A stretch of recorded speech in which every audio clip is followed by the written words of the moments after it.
Hello, everybody. It's Nicole from Dyslexia Mom Life podcast. And I wanted to answer a question that was in my Dyslexia Mom Life podcast community in our Facebook community. We have some amazing people in that Facebook community. And this question popped up, and I thought, you're probably not the only one wondering. And the question is, how do I go about talking to my child about dyslexia?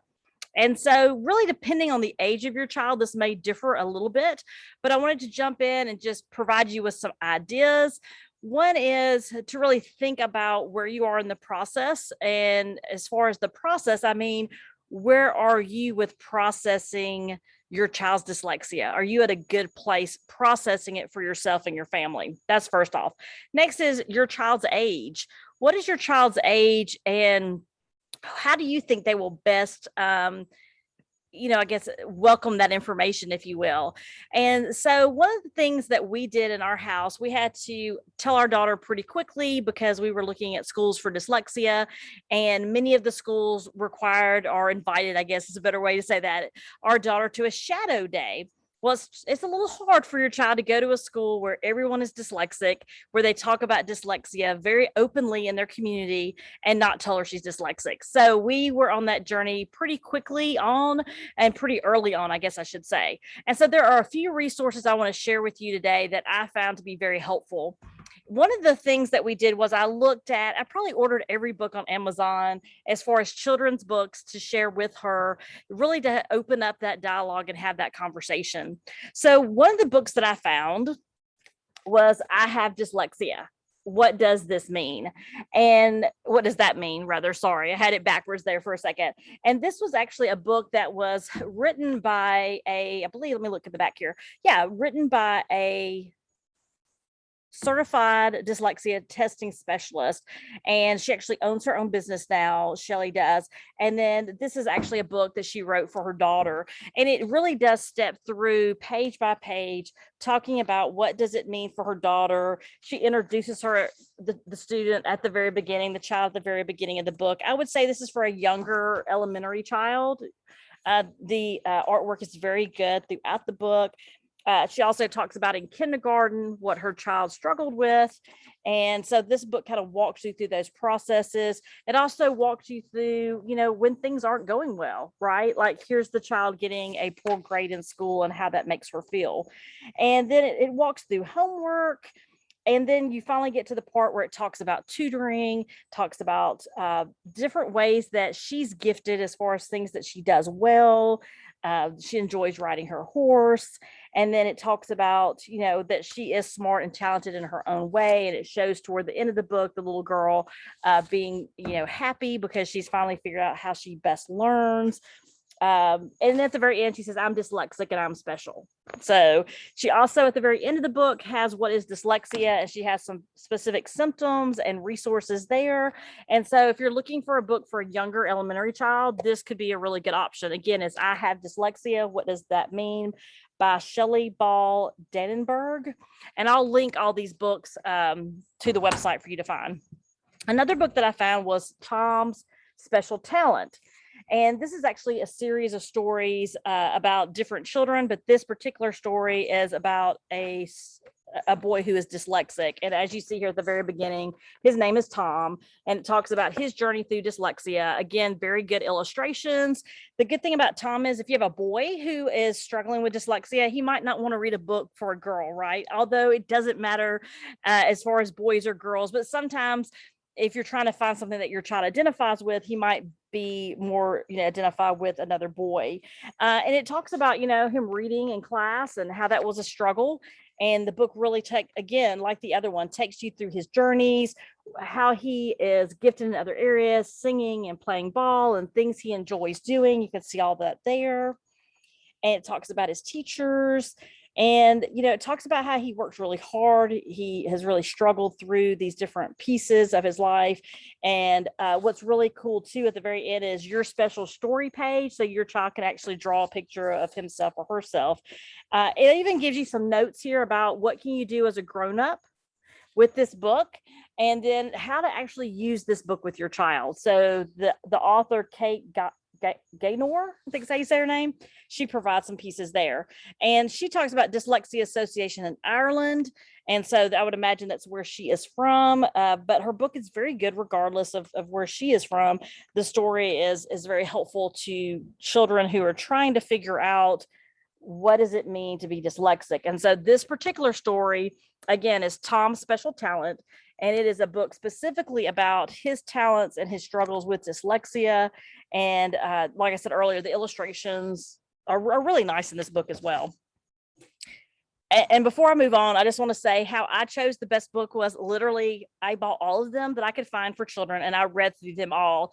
And there are a couple others that I don't think I've pulled out here today, but these are the couple that I had handy that I have read multiple times that I do feel like are great for children, especially younger children.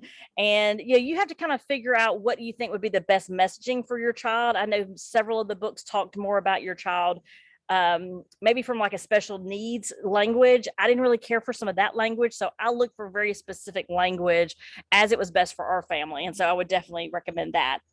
And then Andrew Harris is an amazing author. She has Magnificent Meg, and Magnificent Meg talks all about, how to encourage your child. It actually walks you through Meg's experiences as a child struggling with reading.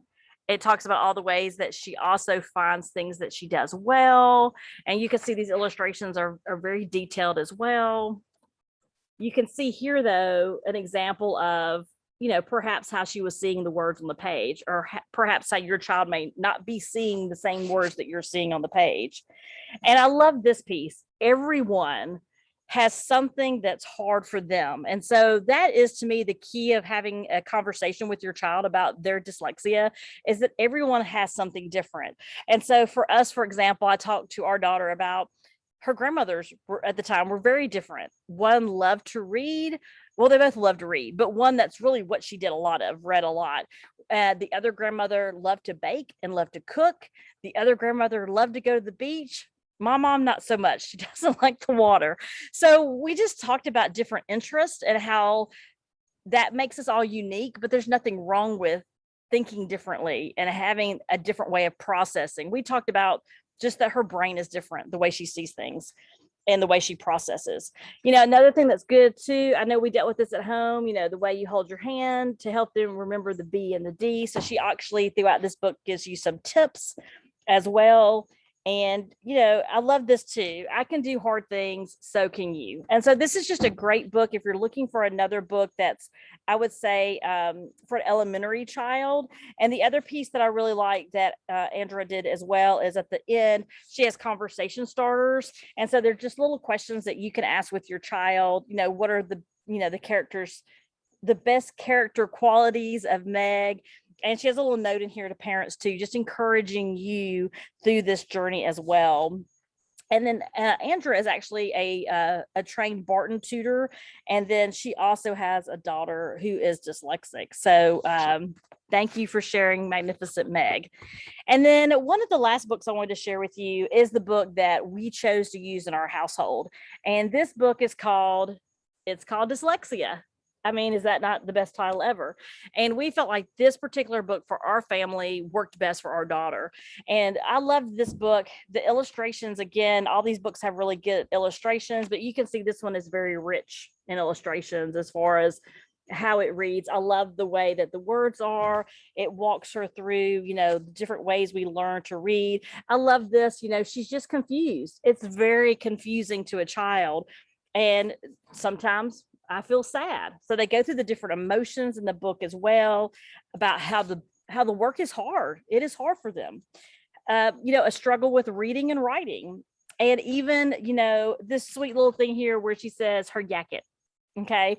Talking about the language barrier there. But she talks, then it goes into the help she has at home and the help she sees and provides at school with her dyslexia, how her reading starts to improve throughout the book. She even talks about her love for poetry and how poetry is awesome. So that's a reminder to parents who are listening. It doesn't always have to be in a book. Sometimes many times language can be found a lot of other places, in songs, in poetry, in graphic novels, whatever that might be to spark their interest. And this little girl talks about reading in front of her class and how she has this amazing talent. And she says, you know what? I have dyslexia, and that's okay.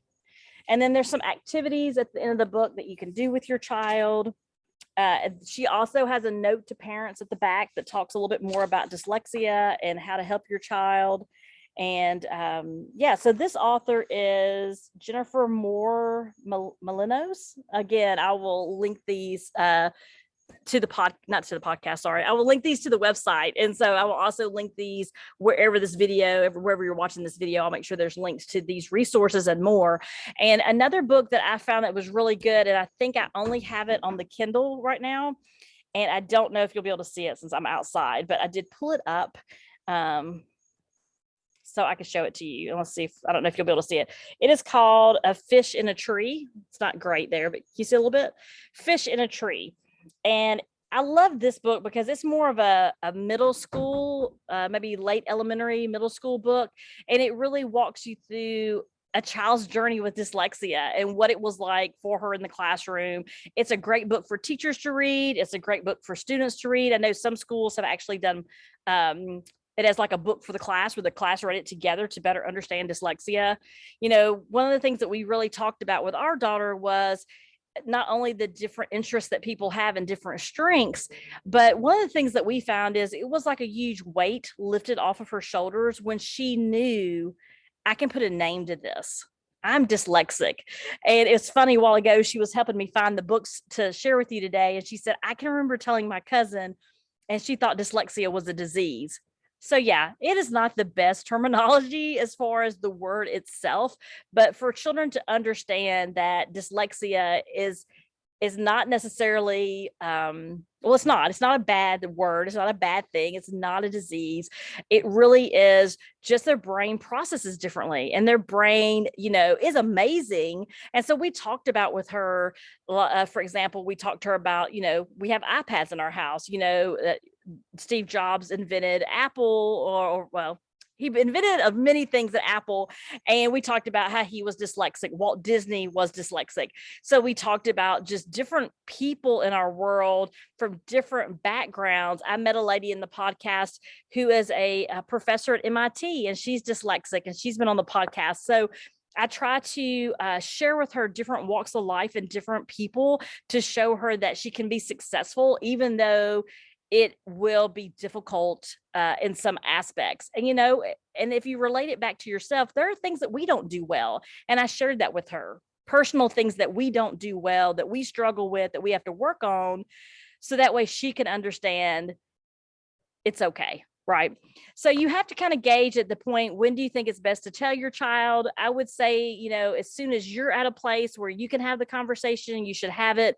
Our Orton Gillingham tutor told us early on, I think she's ready. This was in first grade, guys, first grade.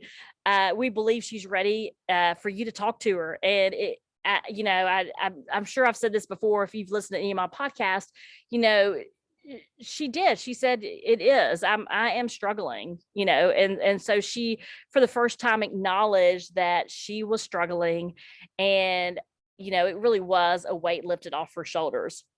And one of the things I thought was really unique, at least about our situation, was that after reading, and I only read one of the books to her, I read all the books, but we chose, like I said earlier, it's called Dyslexia, to share with her.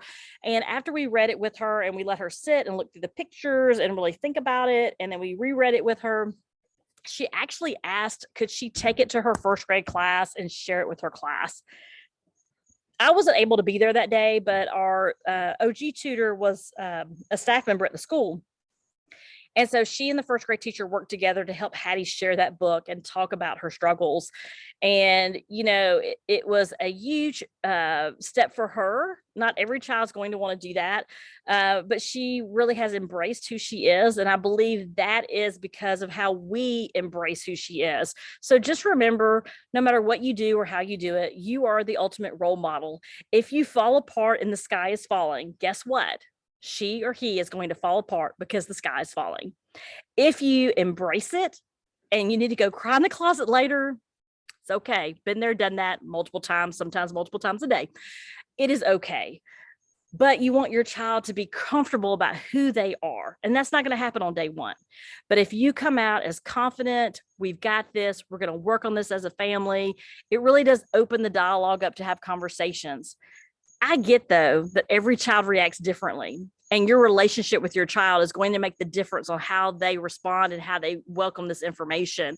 And so all I can say is try to be as honest as possible. Try to talk to them on terms they will understand.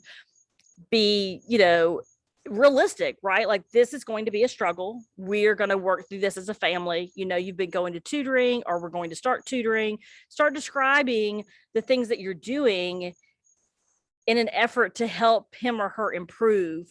And once they understand that, that really does open up a world of conversation. So I wish the best for you. I know you're going to do a fantastic job having these conversations, and please brace yourself. It's not going to be a one and done conversation.